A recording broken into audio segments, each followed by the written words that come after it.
Donald Trump is showing that yet again he's a pathetic, jealous loser. This time it has to do with the whole book deal discussion we've been talking about. Essentially, Donald Trump bragged that everyone wanted to publish his memoirs from his presidential years, but when it came down to it, all these publishers came out and said, no one wants to touch that book with a 100-foot pole because it's going to be absolutely chock full of lies, even more than the average political memoir.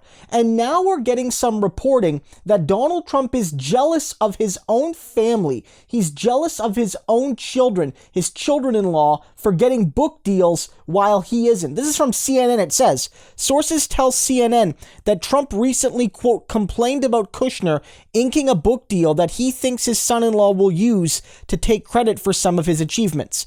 A second source confirmed to CNN that Trump is jealous of Kushner's book deal, which they said is worth, quote unquote, 7 figures. He's always been suspicious of Jared, the source told CNN. And so you can see whether it's his own kids or his kids-in-law, that's Ivanka's husband, basically, he doesn't want anyone to have any success unless he can directly tap into it. And let's be really clear, what accomplishments? What accomplishments, Donald?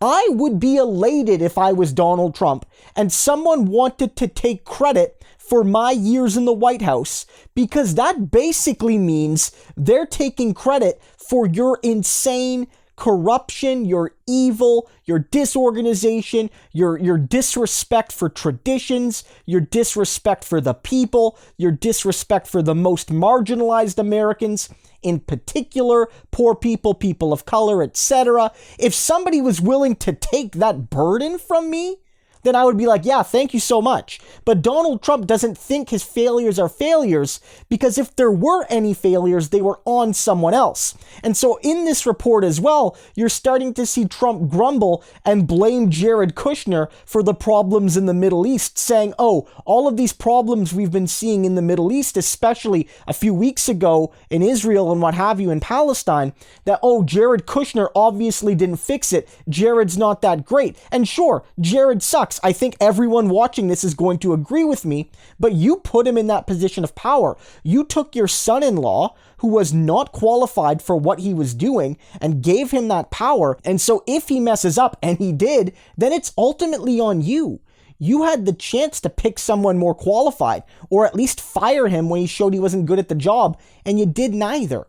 Again, this shows how pathetic of a man he is. This man doesn't love his kids. This man doesn't love his family. He only sees his kids as valuable insofar as they protect him potentially from going to jail, and insofar as them existing adds to his glory, adds to his, legacy. But when his kids get something and his kids' spouses get something that he doesn't get, it absolutely irks him. And so instead of being happy for his family, instead of being happy for them and wanting them to succeed, Donald Trump is sitting in the corner like a little baby because someone else got a lollipop and he didn't get one, or somebody else got a slightly bigger lollipop, or what have you. This makes it absolutely clear, folks, why Jared and Ivanka don't want to be around Donald Trump anymore. I made a video on that earlier today. If Donald Trump acts like this, who would want to be around him, even if he was your dad or your father-in-law? I know I wouldn't.